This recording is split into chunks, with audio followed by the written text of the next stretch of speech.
ஹார்ட்டுக்கு supply பண்ற blood vessel அடைக்கிறது தான் most common. அதுதான் நம்ம ஹார்ட் அட்டாக்னு சொல்றது. சில்ட்ரனுக்கு வந்து ஹார்ட் அட்டாக் வர ரிஸ்க் ரொம்ப அதிகம். சின்ன வயசுலயே அவங்க அப்பா அம்மாக்கோ பிரதருக்கோ வந்திருந்தா, சிப்ளிங்ஸ்க்கு வந்திருந்தா அவங்களுக்கு வர ரிஸ்க் ஜாஸ்தி. ஸ்மோக்கிங் நிறுத்தினா வராது. Air pollution is also a risk factor for heart disease. Sugar இருந்தாவே ஹார்ட் டிசீஸ் வந்த மாதிரி ஒரு ஈக்குவல். நம்மளோட மெயின் கிரைட்டீரியா வந்து பீப்புள் வந்து அவங்களோட செல்ஃபை பார்த்துக்க மாட்டேங்கிறாங்க. முதல்ல அவங்க ஒர்க்கு, அதுக்கப்புறம் தான் அவங்க ஃபேமிலியை பார்க்குறாங்க, அதுக்கப்புறம் ஒர்க்கெல்லாம் முடிச்சு கடைசியில் தான் அவங்க செல்ஃப்க்கு இம்பார்ட்டன்ஸ் கொடுக்குறாங்க. ஸோ நம்ம செல்ஃபுக்கு ஃபர்ஸ்ட் இம்பார்ட்டன்ஸ், அதுக்கப்புறம் ஃபேமிலி ரிலேஷன்ஷிப், அப்புறம் தான் ஒர்க்கு கொடுக்கணும். இல்லைனா வேற போய் ப்ராப்ளம்லாம் ரொம்ப பெருசாக சுகர் வந்து பிபி வந்து ஹார்ட் அட்டாக்கே வந்து அப்புறம் தான் வராங்க. அந்த மாதிரி வரும்போது தான் நம்ம ரியலாக பயப்படணும். ஒரு பெரிய பேங்க் அதிபர், ஒரு பெரிய முக்கியமானவர் வந்து ரொம்ப நல்லா ஃபிட்டாக இருப்பார், ஹெல்த் எல்லாம் நல்லா பார்த்துப்பாரு. ட்ராவல் பண்ணிட்டு நைட் லேட்டாக தான் வந்திருக்காரு. வந்துட்டு ஏர்லி மார்னிங் மணி ஒரு 5 மணிக்கு எந்திரிச்சு ஓடி இருக்காரு. எக்ஸசைஸ் ரெகுலராக ஓடுறது. ஓடிட்டு வந்து படுத்திருக்காரு. படுத்துட்டு 10 மணிக்கு இஸ் நோ எக்ஸசைஸ்ங்கிறது ரொம்ப பதிஞ்சிச்சு மனசில். எக்ஸசைஸ் பண்ணால் எதுவும் வராதுங்கிற மாதிரி. எக்ஸசைஸ் முக்கியம் தான், அதுக்கு ஸ்லீப்பை காம்ப்ரமைஸ் பண்ணி எக்ஸசைஸ் பண்ண சொல்லலை யாருமே. ஸோ நீங்கள் வந்து ப்ராப்பராக ஸ்லீப் இல்லை, ப்ராப்பராக தண்ணி குடிக்காமல், ப்ராப்பராக ஹைட்ரேஷன்லாம் இல்லாமல் சடனாக ரொம்ப எக்ஸசைஸ் பண்ணால் அது கூட ஹார்ம்ஃபுல்லாக இருக்கும். ஹார்ட் பெயின் அப்படிங்கும்போது ஜென்ரலாக சென்டர் ஆஃப் த செஸ்ட்டில் இருக்கும். அதை தவிர சம்டைம்ஸ் இந்த பெயின் வந்து ஜாக்கோ இல்லை நெக்குக்கோ பரகலாம், இல்லைனா அப்பர் அப்டமன் பரவலாம். சில பேருக்கு வந்து பேக்கு கூட பரவலாம். சில பேருக்கு மூச்சு வாங்கலாம். இதெல்லாம் வந்து டிப்பிக்கல் ஃபீச்சர்ஸ். சம்டைம்ஸ் வந்து ஏடிப்பிக்கலாக கூட நிறைய வரும். ஒரு சிலருக்கு வந்து பெயின் வந்து வெறும் கையில் மட்டும், ஒரு லெஃப்ட் ஆர்மில் வரும். ஒரு சிலருக்கு வந்து வெறும் தொண்டையில் மட்டும் பெயின் வரும். ஒரு சிலருக்கு பெயினே வராது, சிம்டம்ஸே இல்லாமல் கூட வருது. சுகர் இருக்கு அவங்களுக்கு. நீங்கள் சொன்ன எனக்கே லைட்டாக ஜர்க் ஆகும் சார். த்ரோட் பெயின் இருந்தது. Bluetooth enabled leadless base maker அப்படின்னா நார்மலாக வந்து ஒரு ஒயர் கனெக்ஷன் வைக்கணும் இல்லையா ஹார்ட்டுக்கும் அந்த பேஸ் மேக்கருக்கு, அப்போ தான் பேட்டரி போகும். இப்போ வந்து ஒரு ஸ்மால் ஒரு செல் இருக்குல்ல, அது குட்டி செல், அந்த மாதிரி அதில் உள்ள போய் நம்ம வந்து அதில் போய் அந்த ஹார்ட்டுக்குள்ளே அதை வச்சிட்டோம்னா அது எலக்ட்ரிக்கல் பல்ஸ் கொடுக்கும். அதே மாதிரி 2 சேம்பரில், ஏன்னா அதுக்கு இது கோஆர்டினேட் பண்ணணும். ஸோ மேலே ஒரு பேட்டரி செல், கீழே ஒரு பேட்டரி செல் நம்ம வச்சிட்டோம்னா அது 2 ப்ளூடூத்தில் கனெக்ட் பண்ணிட்டு அதுக்கு ரிதமிக்காக இது கான்ட்ராக்ட் ஆகும்போது அது ரிலாக்ஸ் பண்ணும். அந்த மாதிரி ஆட்டோமேட்டிக்காக டியூன் பண்ணி அது இப்போ ரிலீஸ் இந்தியாவில் வருது. ஸோ அது வந்து Bluetooth enabled leadless base maker, lead இல்லாத பேஸ் மேக்கர். ஸோ இந்த மாதிரி நிறைய அட்வான்சஸ் இருக்கு. ஃபார் எக்ஸாம்பிள் ஸ்கோர்னு ஒரு ரிஸ்க் இருக்கு. இப்போ உங்களுக்கு ஹார்ட் டிசீஸ் வருமா இல்லையா, எவ்வளோ ரிஸ்க் இருக்கு, நெக்ஸ்ட் 10 இயர்ஸ்ல உங்களுக்கு ரிஸ்க் எவ்வளோ இருக்குன்னு கண்டுபிடிக்க முடியும். With me, I have Dr. Sengavittu, senior cardiologist. வணக்கம் சார், எப்படி இருக்கீங்க? ரொம்ப நல்லா இருக்கீங்க. Thank you for calling me here. இன்னைக்கு இருக்கிற காலகட்டத்தில் எல்லாரும் ஓடிட்டே இருக்காங்க. ஓட்டம் கலந்த ஒரு பயம், அது என்ன மாதிரி ஒரு விஷயம் நம்ம உடம்புல வந்தாலும் இது இப்படி இருக்குமா அப்படி இருக்குமா, முக்கியமாக சொல்லணும்னா ஹார்ட் அட்டாக், கார்டியாக் அரெஸ்ட், இதெல்லாம் சொல்லும் பொழுதே ஒரு பயம் இருக்கு. ஸோ அதுக்கான விஷயங்கள் தான் இன்னைக்கு நம்ம நிறைய பேச போகிறோம். ஸோ முதல் என்னன்னா, ஸோ இந்த பயம் நீங்கள் நிறைய பார்த்துருப்பீங்க, நிறைய patients being a senior person. அந்த பயம் அப்படின்றதே வந்து உங்களை பொறுத்த வரைக்கும் நீங்கள் என்ன சொல்ல விரும்புறீங்க? அதாவது நம்ம உடம்பை வந்து நமக்கு முதல்ல முக்கியத்துவம் கொடுத்து நம்ம பார்த்தோம்னா இந்த பயமே இருக்காது. நம்ம வந்து நம்மளோட மெயின் கிரைட்டீரியா வந்து பீப்புள் வந்து அவங்களோட செல்ஃபை பார்த்துக்க மாட்டேங்கிறாங்க. முதல்ல அவங்க ஒர்க்கு, அதுக்கப்புறம் தான் அவங்க ஃபேமிலியை பார்க்குறாங்க, அதுக்கப்புறம் ஒர்க்கெல்லாம் முடிச்சு கடைசியில் தான் அவங்க செல்ஃப்க்கு இம்பார்ட்டன்ஸ் கொடுக்குறாங்க. ஸோ நம்ம செல்ஃபுக்கு ஃபர்ஸ்ட் இம்பார்ட்டன்ஸ், அதுக்கப்புறம் ஃபேமிலி ரிலேஷன்ஷிப், அப்புறம் தான் ஒர்க்கு கொடுக்கணும். அந்த மாதிரி பண்ணனா உடம்பை நம்ம பார்த்துக்கிட்டோம்னா, நம்ம ப்ராப்பராக பார்த்துக்கிட்டோம்னா நம்ம பயப்பட வேண்டாம். நம்ம உடம்பு நமக்கு தெரியும், நம்ம ஸ்ட்ராங்காக இருக்கலாம். ஸோ எப்போ வந்து எங்கிட்ட ப்ராப்ளத்தோட வராங்கன்னா அவங்களுக்கு என்ன, அவங்க உடம்பு பற்றி அவங்க கவனிச்சுக்கிறது இல்லை. ஏதாவது ப்ராப்ளம் வந்தால் அது அப்படியே போயிடுது. ஒரு எண்ட் ஸ்டேஜில் ரொம்ப முடியாமல், இல்லைனா வேற போய் ப்ராப்ளம்லாம் ரொம்ப பெருசாக சுகர் வந்து பிபி வந்து ஹார்ட் அட்டாக்கே வந்து அப்புறம் தான் வராங்க. அந்த மாதிரி வரும்போது தான் நம்ம ரியலாக பயப்படணும். இல்லைன்னா அவங்களுக்கு உள்ள வியாதி இருக்கும், வெளியே தெரியாது அவங்களுக்கு. அப்போ வந்து நான் நல்லா தான் இருக்கேன் அப்படின்னு ஒரு நினைப்போடு இருப்பாங்க. அவங்க பார்த்துக்க மாட்டாங்க உடம்பை. அப்போ வந்து அந்த மாதிரி கேர் எடுத்துக்காதவங்க தான் சடனாக ப்ராப்ளம் வரும். ஸோ என்னை பொறுத்த வரைக்கும் அவங்க உடம்பை நல்லா தெரிஞ்சுக்கிட்டு அவங்க உடம்பை நல்லா பார்த்துக்கிட்டாங்கன்னா பயமே பட வேண்டியதில்லை. எதுக்காக பயப்படணும் சார்? இந்த பயம் இன்னொரு முக்கியமான விஷயம் எங்க தெரியுமா சார் வருது? கார்டியாக் அரெஸ்ட் தாண்டி சடன் கார்டியாக் அரெஸ்ட்ன்ற ஒரு நேமே கொடுத்துருக்காங்க இப்போ. Because people working out in the gym are people taking a walk, திடீர்னு ஒரு மயக்கம் வருது, they've got a severe cardiac arrest. அதுதான் இப்போ சடன் கார்டியாக் அரெஸ்ட்ன்ற ஒரு நேமே கொண்டு வந்திருக்காங்களே, அது எப்படி பாக்குறீங்க சார்? இந்த டெர்மினாலஜியை நம்ம கிளாரிஃபை பண்ணிடுவோம். கார்டியாக் அரெஸ்ட் அப்படிங்கிறது வந்து ஹார்ட் வந்து நிற்கிறது. ஹார்ட் நிற்கிறது வந்து டெர்மினல் ஈவெண்ட். எனி டெத்துக்கு வந்து முன்னாடி ஹார்ட் நிற்கும், அதுதான் கார்டியாக் அரெஸ்ட். ஸோ எனி இல்னஸாக இருக்கும். ஃபார் எக்ஸாம்பிள் ஒரு ஆக்சிடென்ட்டோ இல்லை ஒரு கேன்சரோ எதுவுமே ஹார்ட் எண்ட் ஆகிறது பேர் கார்டியாக் அரெஸ்ட். அது வந்து இட்ஸ் அ நார்மல் திங். அது வந்து it's nothing related to heart ப்ராப்ளம்னால இல்லை. ஹார்ட் ப்ராப்ளம்னாலும் டெர்மினல் ஹார்ட்னா அதுக்கு பேர் கார்டியாக் அரெஸ்ட். நம்ம மீன் பண்ணுறது ஹார்ட் அட்டாக். ஹார்ட் அட்டாக்ங்கிறது ஹார்ட்டில் இருக்க பிளட் சப்ளை வந்து சடனாக கட் ஆச்சுன்னா, ஒரு மேஜர் அட்டாக் வரதுனால people can die suddenly. Sudden cardiac death அப்படிங்கிறது அது கரெக்டான டெர்மினாலஜி. ஸோ அது சடன் கார்டியாக் டெத் வந்து வரலாம். அது வந்து ஏன் வருது அப்படின்னா, ஒன்று வந்து அவங்களுக்கு ஏதாவது பை பர்த்டே ஏதாவது ப்ராப்ளம் இருந்திருக்கலாம், வெளியே தெரியாமல் இருந்திருக்கலாம். அது வந்து ஒரு சடனாக ஒரு ஈவெண்ட்னால வெளிப்படுத்தியிருக்கலாம். உதாரணத்துக்கு வந்து முதலே ஒரு சின்ன ப்ராப்ளம் இருக்கும்போது ஒரு சிலர் வந்து ரொம்ப ஓடுறாங்க, அப்போ வந்து அவங்க ஹெல்த்தை பார்த்துக்க மாட்டேங்கிறாங்க, அப்போ ரொம்ப எக்ஸ்ட்ரெஸ்ஸாக ஸ்ட்ரெயின் பண்ணும்போது அது வெளிப்படையாகலாம். அது பை பர்த், அது ஒரு ஸ்மால் பர்சன்டேஜ், 1-2%. இன்னொன்று என்னன்னா, அவங்க லைஃப் ஸ்டைலை பார்த்துக்கிறது இல்லை. உதாரணத்துக்கு எனக்கு தெரிஞ்ச ஒரு பெரிய பேங்க் அதிபர், ஒரு பெரிய முக்கியமானவர் வந்து, அவருக்கு வந்து ரொம்ப நல்லா ஃபிட்டாக இருப்பார், ஹெல்த்தெல்லாம் நல்லா பார்த்துப்பார். அவர் வந்து ரெகுலராக எக்ஸசைஸ்லாம் பண்ணுவார், ஆனால் பார்த்துருக்கேன், நல்லா எக்ஸசைஸ் பண்ணுவார். அவர் வந்து ஒரு ரீசெண்டாக வந்து ஒரு ட்ராவல் பண்ணிட்டு நைட் லேட்டாக தான் வந்திருக்காரு. வந்துட்டு ஏர்லி மார்னிங் மணி ஒரு 5 மணிக்கு எந்திரிச்சு ஓடி இருக்காரு, எக்ஸசைஸ் ரெகுலராக ஓடுறது. ஓடிட்டு வந்து படுத்துருக்காரு, படுத்துட்டு 10 மணிக்கு he is no more. So இது என்ன காரணம்? நோபடி, ஒரு ஃபிட்டாக தான் இருக்காரு. இதே தான் என்னென்னா, அவர் வந்து ஹீ இஸ் ப்ராபப்ளி அவருக்கு வந்து இம்பார்ட்டன்ஸ் எக்ஸசைஸ் கொடுத்துருக்கு. எல்லாருக்குமே வந்து எக்ஸசைஸுங்கிறது ரொம்ப பதிச்சிச்சு மனசில். எக்ஸசைஸ் பண்ணால் எதுவும் வராதுங்கிற மாதிரி. எக்ஸசைஸ் முக்கியம் தான், பட் அதுக்கு ஸ்லீப்பை காம்ப்ரமைஸ் பண்ணி எக்ஸசைஸ் பண்ண சொல்லலை யாருமே. ஸ்லீப் அதை விட முக்கியம். ஸோ நீங்கள் வந்து ப்ராப்பராக ஸ்லீப் இல்லை, ப்ராப்பராக தண்ணி குடிக்காமல், ப்ராப்பராக ஹைட்ரேஷன்லாம் இல்லாமல் சடனாக ரொம்ப எக்ஸசைஸ் பண்ணால் அது கூட ஹார்ம்ஃபுல்லாக இருக்கும். ஸோ அதனால் நம்ம பாடி வந்து ஹோல்சமாக பார்க்கணும். நம்ம நல்லதுன்னு சிலதெல்லாம் சாப்பிட்றோம், ஓவராக சாப்பிட்டா அதுவும் கெடுதல் தான் ஆயிடும். ஸோ எதையுமே வந்து ஒரு அளவோடு பண்ணணும். அதுக்கு தகுந்த மாதிரி ரொம்ப இம்பார்ட்டன்ட் வந்து என்னோட ஹெல்த்துக்கு இம்பார்ட்டன்ஸ், ஒரு ஹெல்த்தி பர்சனுக்கு முக்கியமானது வந்து நான் ஃபஸ்ட்டு சொல்கிறது ஸ்லீப்பு, அதுக்கப்புறம் வந்து எக்ஸசைஸு, அதுக்கப்புறம் டயட்டு, அதுக்கப்புறம் வந்து ஒரு காம்னஸ், ஸ்ட்ரெஸ் இல்லாமல் இருக்கிறது. இந்த மாதிரி ஆர்டர் ஆஃப் இம்பார்ட்டன்ஸில். அதனால் தூக்கத்துக்கு ரொம்ப இம்பார்ட்டன்ஸ் கொடுக்கணும். பர்டிகுலர் இப்போ இருக்கிற இளைஞர்கள் வந்து நிறையா அவங்க ஒர்க் முதல்ல முக்கியமாக அவங்க தூக்கத்தை கெடுக்குது. அது இல்லாமல் ரொம்ப ஸ்ட்ரெஸ்ஸில் அவங்களுக்கு தூக்கம் வரமாட்டேங்குது அப்படி படுத்தாலும். அதோடு சேர்ந்து அவங்களோட எல்லாவோட கோல்ஸ், அந்த அவங்களோட டிமாண்ட்ஸை மீட் பண்ணுறாங்க. ஒர்க்லேயும் அப்படி தான் இருக்கும், அவங்களுக்கு ஒர்க் ப்ரெஷர் இருக்கும். அதுவும் இல்லாமல் அவங்களுக்கு வந்து அவங்களுக்கு டெய்லி எக்ஸசைஸ் பண்ணணும், அதை பண்ணணும், ரொம்ப ஓவராக வெயிட்ஸ் எல்லாம் பண்ணுறாங்க. அதெல்லாம் பண்ணும்போது இட் பிகம்ஸ் மோர் ஹார்ம்ஃபுல். அதாவது ஹார்ட் அட்டாக்ங்கிறது வந்து ஒவ்வொருத்தருக்கும் ஒரு கொஞ்சம் மாறுதலாக வரலாம், ஒரே டிப்பிக்கலாக வராது. பட் ஜென்ரலாக ஒரு ஹார்ட் பெயின் அப்படிங்கும்போது ஜென்ரலாக சென்டர் ஆஃப் த செஸ்ட்டில் இருக்கும். அவங்க ஒருத்தரோட ஃபிங்கர்ஸ் பாரமாக ஒரு கல் எடுத்து செஸ்ட்டில் வச்சா அப்படி இருக்கும், அந்த மாதிரி ஒரு ஃபீலிங் இருக்கும். பாரமான கல் எடுத்து வச்சா அப்படி இருக்கும், அந்த மாதிரி ஃபீலிங் இருக்கும். யூஸ்வலாக ஸ்வெட்டிங் இருக்கும், ரொம்பவே இருக்கும். அதை தவிர சம்டைம்ஸ் இந்த பெயின் வந்து ஜாக்கோ இல்லை நெக்குக்கோ பரகலாம், இல்லைனா அப்பர் அப்டமன் பரவலாம். சில பேருக்கு வந்து பேக்கு கூட பரவலாம், சில பேருக்கு மூச்சு வாங்கலாம். இதெல்லாம் வந்து டிப்பிக்கல் ஃபீச்சர்ஸ். சம்டைம்ஸ் வந்து ஏடிப்பிக்கலாக கூட நிறையா வரும். ஒரு சிலருக்கு வந்து பெயின் வந்து வெறும் கையில் மட்டும், ஒரு லெஃப்ட் ஆர்மில் வரும். ஒரு சிலருக்கு வந்து வெறும் தொண்டையில் மட்டும் பெயின் வரும். ஒரு சிலருக்கு பெயினே வராது, சிம்டம்ஸே இல்லாமல் கூட வருது. அது சுகர் இருக்குது அவங்களுக்கு. அதனால் சந்தேகம் இருந்தால், ஆர் ஒரு அன்யூஷுவலாக சிம்டம் இருந்தால், உங்களுக்கு இந்த மாதிரி நான் இல்லை, எனக்கு வித்தியாசமாக இருக்குது அப்படின்னா, ஆல்வேஸ் நம்ம வந்து ஒரு மருத்துவர் அனுப்பிச்சு பார்த்துக்கிறது ரொம்ப நல்லது. நீங்கள் சொன்ன எனக்கே லைட்டாக ஜர்க் ஆகும் சார், த்ரோட் பெயின் இருந்தது நேற்று. இல்லை, பீப்புள் டூ கனெக்ட் இல்லை, அந்த மாதிரி ஒரு விஷயங்கள்லாம் இருக்கு. அதுக்குன்னு நம்ம வந்து நான் வந்து பயப்படுத்த விரும்பல. நான் என்ன சொல்கிறேன்னா, ஒரு சந்தேகமா ஒரு வித்தியாசமா பெயின் இருந்தா, ரொம்ப பாதர் பண்ணுது, ரொம்ப அதிகமா பெயின் இருந்ததுன்னா ஆல்வேஸ் ஒன்றும் தப்பு கிடையாது. பை மீட்டிங் டாக்டர் ஒன்றும் தப்பு கிடையாது, சந்தேகத்தை கிளியர் பண்ணிக்கலாம், ஒன்றும் தப்பு கிடையாது. அண்ட் இப்போ இதுவே வந்து ஒரு எக்ஸ்ட்ரீமா ஒரு surgery, let's talk about this open heart surgery, இந்த மாதிரி விஷயங்கள்லாம் ஒரு காலகட்டத்தில் it was open heart surgery. But இப்போ வந்து நிறைய அதுக்கான டெக்னிக்கலி நிறைய விஷயங்கள் கொண்டு வந்திருக்காங்க. அதாவது நீங்கள் சொல்லணும், நாங்கள் இருக்கிற ஃபீல்டு வந்து இந்த லாஸ்ட் 25 இயர்ஸில் ஹியூஜ் அட்வான்ஸ். நான் சொல்கிறேன், மெடிக்கல் ஃபீல்டே நிறைய அட்வான்ஸ். அதில் ரொம்ப ஃபீல்டு அட்வான்ஸ் ஆனது இது ஒரு ஃபீல்டு. அதாவது மாடர்ன் மெடிசின் வந்து நான் மெடிக்கல் காலேஜில் படிக்கும் போதெல்லாம் நாங்கள் நினச்சி கூட பார்க்கல, ஒரு வேல்வை வந்து ஒரு சின்ன ஹோல் வழியாக உள்ளே போய் நம்ம மாற்ற முடியும், ஓப்பன் ஹார்ட் சர்ஜரி. இப்போ இன்றைக்கி வந்து அவ்வளோ அட்வான்சஸ் ஆகிருக்கு. பைபாஸ் சர்ஜரி ஆகட்டும், இல்லை வேல்வ் சர்ஜரி ஆகட்டும், எல்லாத்துலேயுமே சர்ஜரி இல்லாமல் சின்ன ப்ரொசீஜரில் மினிமலி இன்வேசிவ் ப்ரொசீஜர் இருக்குது. அதை தவிர வந்து இப்போ ஸ்டென்ட்லேயே நிறைய அட்வான்ஸ் ஆகிருக்கு. அந்த ஸ்டென்ட்ஸ் எப்படி வைக்கிற, ஸ்டென்ட் இல்லாமல் அந்த ட்ரக் பலூனில் நிறைய அட்வான்ஸ் ஆகிருக்கு. அதை தவிர வேல்வ்லையும் நிறைய அட்வான்ஸ் ஆகிருக்கு. காலில் இருக்கிற சின்ன வெயின் வழியாக உள்ளே போய் நம்ம வந்து மாற்ற முடியும் வேல்வை. பேஷண்ட் வந்தாங்கன்னா ஒரு கட் ஓப்பன் கிடையாது, ஒரு ஜென்ரல் அனஸ்தீசியா கிடையாது, சின்ன ஒரு ஸ்டென்ட் போடுற மாதிரி சின்ன ஹோல் வழியாக நம்ம வேல்வை போடலாம். போட்டுட்டு பேஷண்ட் வந்து நெக்ஸ்ட் சர்ஜரி முடிஞ்சோன்னு நடக்கலாம். நெக்ஸ்ட் டே சர்ஜரி கிடையாது, ஆக்சுவலாக அது வந்து ஒரு இன்டர்வென்ஷனல் ப்ரொசீஜர் தான். ஸோ சர்ஜரி ஓப்பன் சர்ஜரினே சொல்ல முடியாது, மினிமலி இன்வேசிவ் அது. அதுக்கப்புறம் அடுத்த நாளே அவங்க வீட்டுக்கு போகலாம், அந்தளவுக்கு. அப்புறம் நான் சொல்கிறதுக்கு வந்து ஒரு உதாரணமே கொடுக்கலாம்.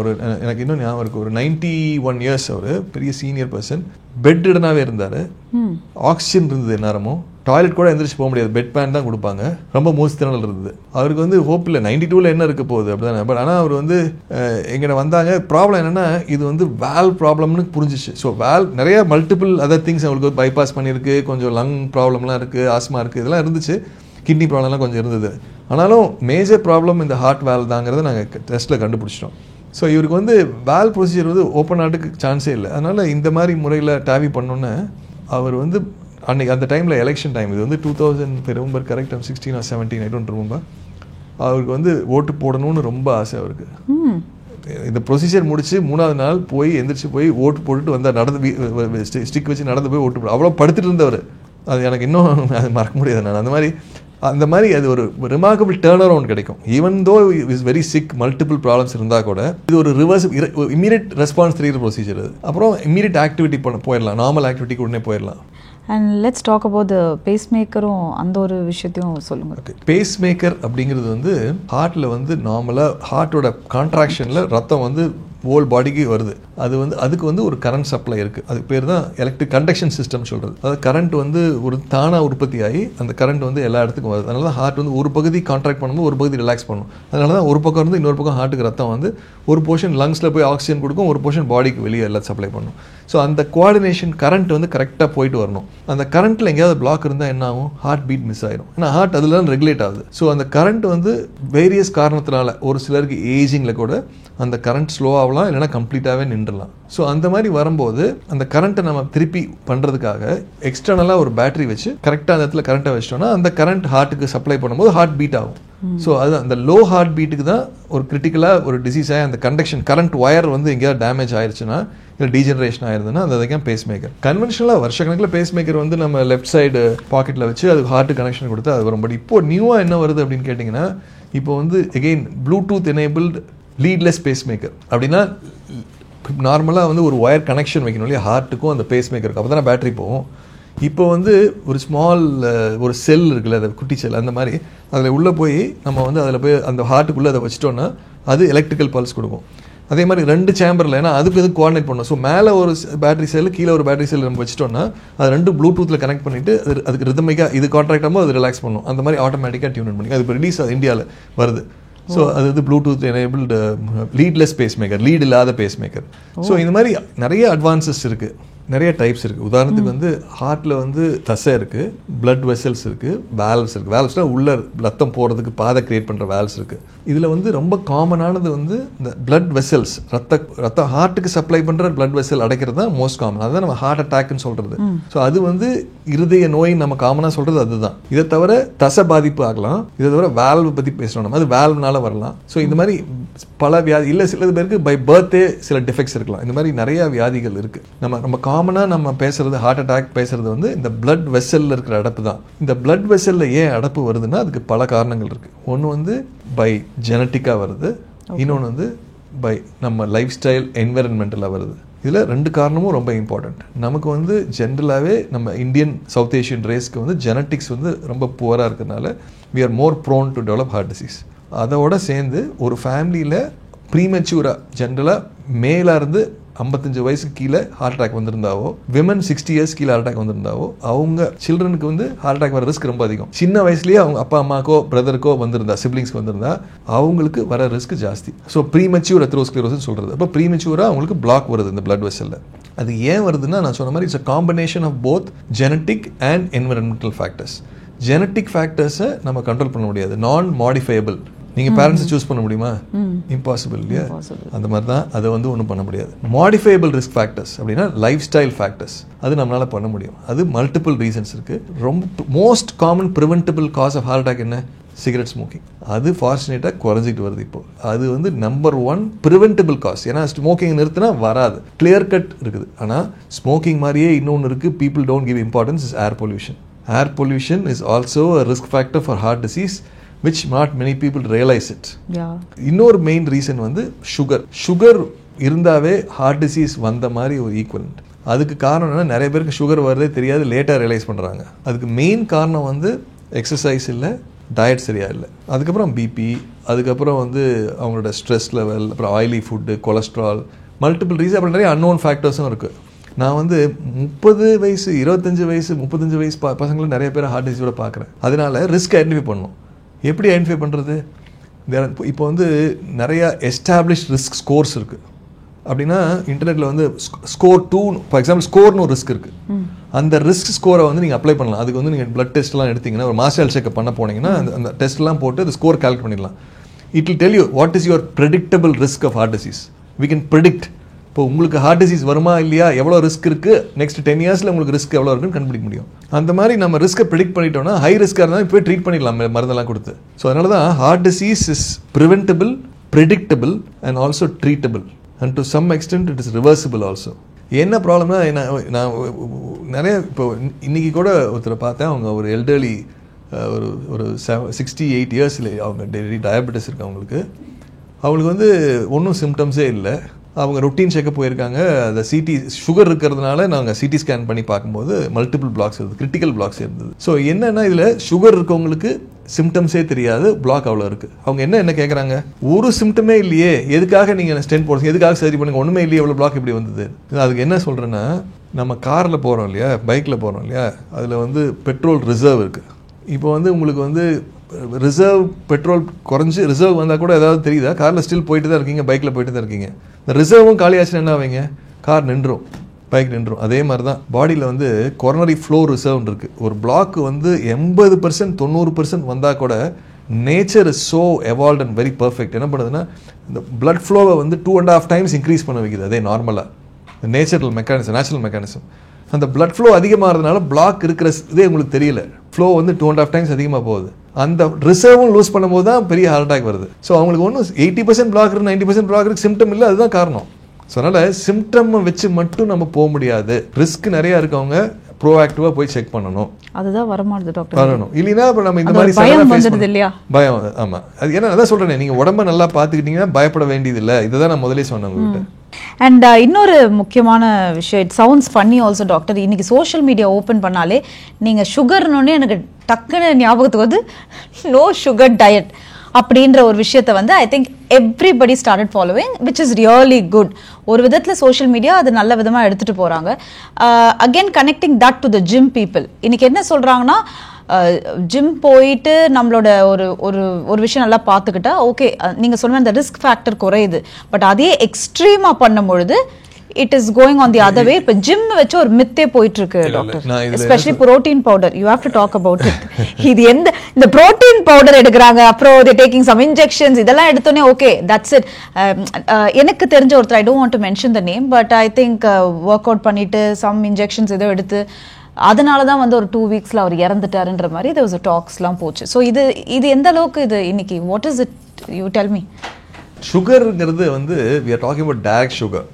டைரக்ட் சுகர் வந்து நமக்கு அவசியம் இல்லை. இந்த சென்ஸ் டைரக்டாக சுகர் சாப்பிட்றது இல்லை டைரக்டாக வந்து நீங்கள் whatever forms of sugar, direct சுகரை வந்து அவாய்ட் பண்ணுறதுல தப்பு கிடையாது யாருக்குமே. ஏன்னா பாடி வந்து கார்போஹைட்ரேட்ஸுங்கிறது வேணும். கார்போஹைட்ரேட்ஸுங்கிறது நம்ம சாப்பிட்ற எல்லா ஃபுட்லேயும் இருக்குது. கார்போஹைட்ரேட்ஸ் ரொம்ப இம்பார்ட்டன்ட். ஸோ கார்ப்ஸை குறைக்கணும், பட் எலிமினேட் பண்ண முடியாது. பர்டிகுலர்லி ஜிம் போகிறவங்க வந்து அடிக்குவேட்டாக எனர்ஜி வேணும். அவ்வளோ எக்ஸசைஸ் பண்ணுறாங்களே, ஒன்றுமே சாப்பிடாம போகும்போது சுகர் லோவாக போயிடும். அதனால் தே ஹேவ் டு ஹேவ் அது வந்து ஒன்ஸ் லைட்டாக before and after they should have enough some carbs should be definitely needed. அதுக்குன்னு வந்து டைரக்ட் சுகர் வந்து சுகர் ரைஸ் பண்ணும். அதனால் டைரக்ட் சுகரை அவாய்ட் பண்ணிக்கலாம் முடிஞ்சளவு. இந்த மாதிரி சுகர் ஃபேமிலியில் இருக்கவங்க கம்ப்ளீட்டாகவே ஈவன் கார்ப்ஸை கூட குறைச்சிக்கலாம். அது நல்லது தான். எக்ஸசைஸ் வந்து அகெயின் ரொம்ப ரொம்ப இம்பார்ட்டண்ட்டு. ஃபஸ்ட்டு பண்ணுறதுக்கு முன்னாடி are you fit enough for the எக்ஸசைஸுங்கிறத நம்ம நல்லா பார்க்கணும். அதுக்கு வந்து புதுசாக ஒருத்தர் எக்ஸசைஸ் ஸ்டார்ட் பண்ணுறாங்கன்னு வச்சுக்கோங்க, ஒரு 45-50 years, டெஃபினட்டாக அவங்க டாக்டரை பார்த்து ப்ராப்ளம் இருக்கான்னு செக் பண்ணிக்கணும். நான் மற்றவங்கலாம் பண்ணுறாங்க நானும் பண்ணுறேன்னு பண்ணக்கூடாது. அதாவது இப்போ ரீல்ஸ்க்காக நிறைய பேர் பண்ணுறாங்க. அது வந்து ரொம்ப இம்பார்ட்டன்ட். அதாவது முன்னாடி இருந்தே பழகி பண்ணவங்க வித்தியாசம் இல்லை, அது பண்ணலாம். பட் புதுசாக பண்ணுறவங்க ஷுட் பி வெரி கேர்ஃபுல். ரெண்டாவது சூப்பர்விஷன். எக்ஸசைஸ் வந்து அண்டர் சூப்பர்விஷன். ஐடியல் எக்ஸசைஸ் வந்து ரொம்ப ஓவராகவும் பண்ணக்கூடாது, ரொம்ப மைல்டாக பண்ணலாம். Start with a small warm up, then do exercise, ஒரு கார்டியோ எக்ஸசைஸ் ஒரு 20-30 minutes பண்ணிவிட்டு அப்புறம் கூல் டவுன். நான் இப்போ வந்து American heart association or Indian அசோசியேஷன்ஸும் ரெக்கமெண்ட் பண்ணுறது என்னன்னா, at least 300 minutes of active exercise important for a healthy person. அவங்கவுங்க ஃபிட்னஸ் பொறுத்து அவங்க பண்ணிக்கிறது. இட் டசன்ட் அப்ளை எவ்ரிதிங், எல்லாத்துக்கும் இது அப்ளை ஆகாது.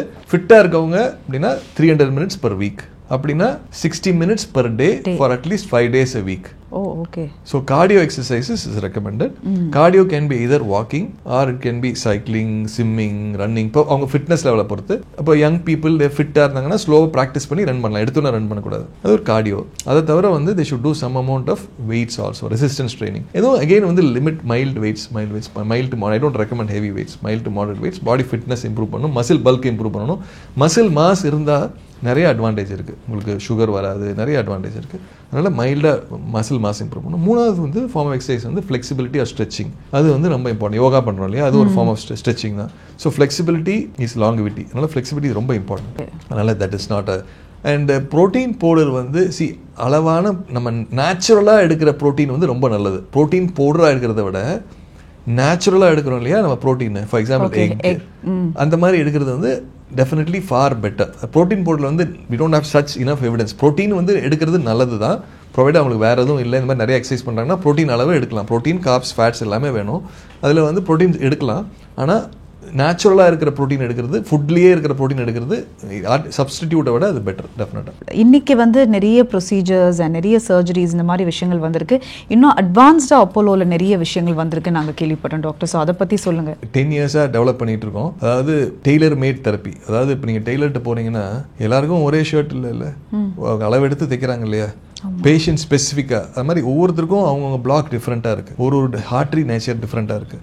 ஸோ அதனால் அதாவது இண்டிவிஜுவலைஸ்டு பர்சனலைஸ்டு மெடிசன் அதுதான் இப்போ வந்து the most important topic. So ஒரு பேஷண்ட் வந்தாங்கன்னா இப்போ பிளட் வெசல் பிளாக்குக்கு வந்து ஒரு ஃபோட்டோ உள்ளே போய் ஒரு பிளட் வெசலை ஸ்கேன் பண்ணுறோம் உள்ளுக்குள்ளே. இப்போ வந்து இங்கே அல்ட்ராசவுண்ட் ஸ்கேன் கேள்விப்பட்டிருக்கீங்க இல்லையா, மினியேச்சரைஸ்ட் ப்ரோப் சின்னதாக எடுத்துகிட்டு ஹார்ட்டுக்கு போய் ஹார்ட்டுக்குள்ளே இருக்க பிளட் வெசலுக்குள்ளே போய் அதை வந்து நம்ம ஸ்கேன் பண்ணுவோம். அதுக்கு 2 டைப் ஆஃப் ஸ்கேன் இருக்குது. ஒன்று வந்து லைட் யூஸ் பண்ணலாம், இன்ஃப்ராரெட் லைட் யூஸ் பண்ணலாம். அதுக்கு பேர் OCTன்னு பேர், ஆப்டிக்கல் கோஹரன்ஸ் டோமோகிராஃபி. இதை நான் ஃபர்ஸ்ட் இன்ட்ரடியூஸ் பண்ணேன் many years ago first time. அதுக்கு இப்போ வந்து இட்ஸ் வெரி வெல் எஸ்டாப்ளிஷ்ட். இப்போ லாஸ்ட் ஒரு 10 yearsஸாக இருக்குது. அது வந்து 25 மைக்ரான்ஸ் வரைக்கும், அதாவது ஒரு 500 டைம்ஸ் மேக்னிஃபிகேஷன் வச்சுக்கோங்களேன். இப்போ நம்ம பிளட் வெசலை வந்து ஒரு எலக்ட்ரான் மைக்ரோஸ்கோப் வச்சு பார்த்தா எப்படி இருக்கும், அந்த மாதிரி மேக்னிஃபை பண்ணி பார்க்கலாம் உள்ள இருக்க பிளட் வெசலை. OCTன்னு பேர் இதுக்கு. இன்னொன்று வந்து இன்ட்ராவாஸ்குலர் அல்ட்ராசவுண்ட். இந்த அல்ட்ராசவுண்ட் ப்ரோபை வந்து சின்னதாக எடுத்துகிட்டு போய் சவுண்ட் வேவ்ஸ் வச்சு பண்ணலாம். இது எப்படின்னா அந்த ப்ரோப் எடுத்துகிட்டு போகும்போது அது வந்து லைட் அடிக்கும். லைட் இன்ஃப்ராரெட் லைட் அடிக்கும்போது நமக்கு உள்ள பிளட் வெசல் கிளியராக தெரியாது இல்லையா, பிளட் இருக்கு. ஸோ என்ன பண்ணுவோம், அந்த பிளட்டை வந்து நாங்கள் ஆர்ட்ரிக்குள்ளே டை இன்ஜெக்ட் பண்ணுவோம். அந்த ஒரு 1 செகண்டில் அது போய் ஃபோட்டோ எடுத்துரும். ஏன்னா டை வழியாக லைட் அடிக்கும், ஏன்னா பிளட் வந்து அலோவ் பண்ணாது இமேஜ் பண்ணுறது.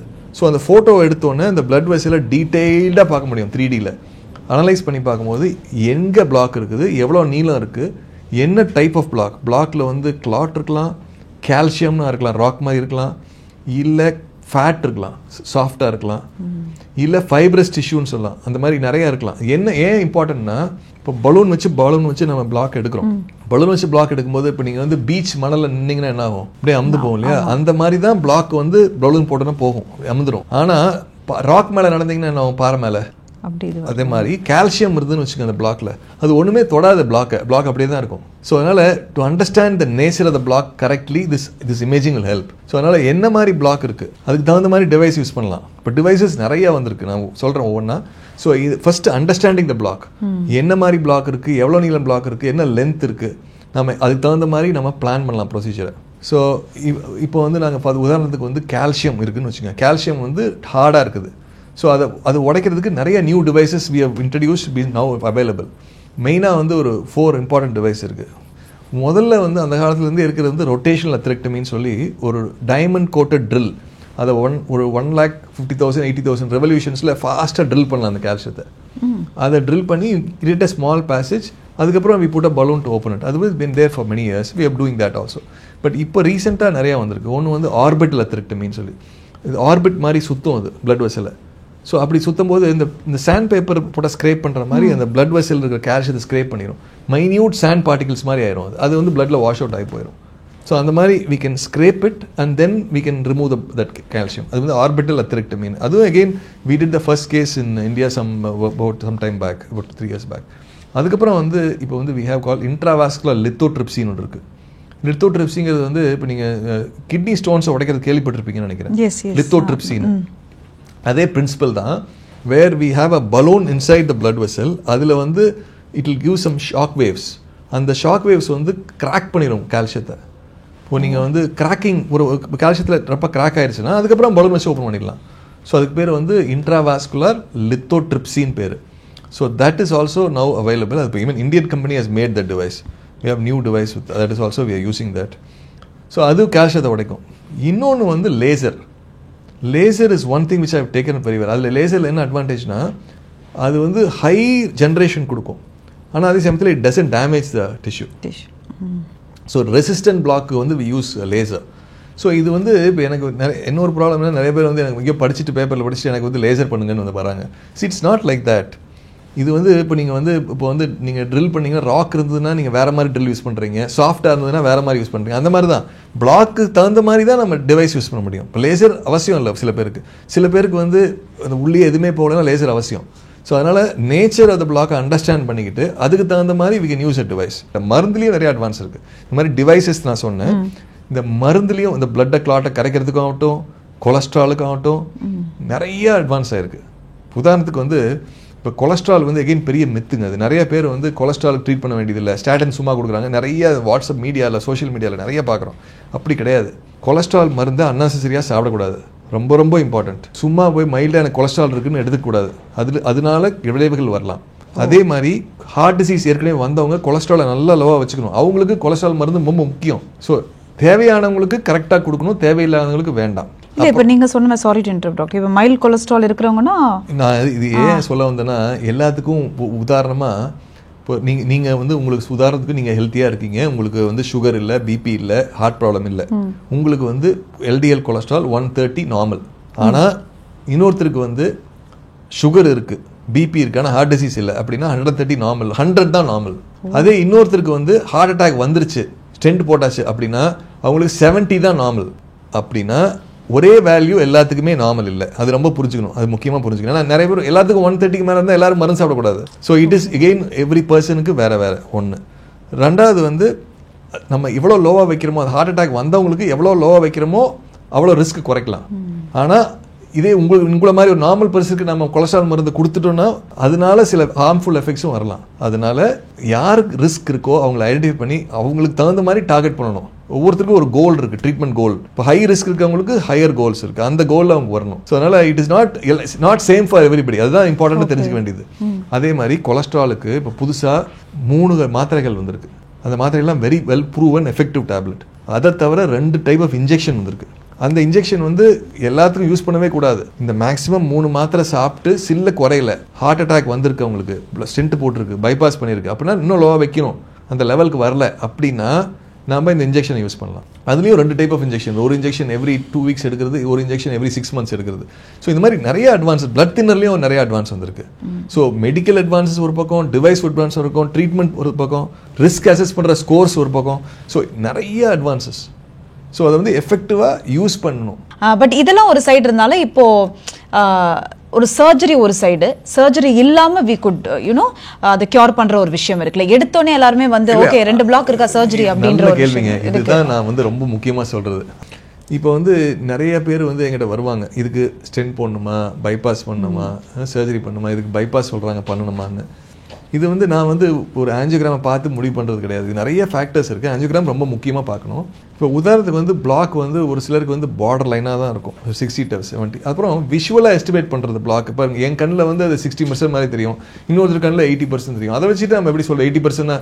ஜென்ரலாக 70% மேலே பிளாக் அதிகம் தான். ஆனால் மோஸ்ட் அக்யூரேட்டாக பண்ணணும்னா இப்போ வந்து கொரோனரி ஃபிசியாலஜி வந்துருச்சு. அதை நிறையா நான் யூஸ் பண்ணுறேன். நான் ஃபஸ்ட்டு இன்ட்ரடியூஸ் பண்ணேன். அது எனக்கு ரொம்ப பிடிச்சமான ஏரியா. ஏன்னா அதில் வந்து ரொம்ப அக்யூரேட்டாக ப்ரிடிக்ட் பண்ண முடியும் எங்கே ரத்தம் கம்மியாக போகுது அப்படின்னு. கொரோனரி ஃபிசியாலஜின்னு பேர் இதுக்கு. அப்படின்னா பிளட் வெசல், ஒரு பிளட் ஃப்ளோ போகுதுன்னா மேலே எவ்வளோ பிளட் ஃப்ளோ போகுது, கீழே எவ்வளோ பிளட் ஃப்ளோ போகுது.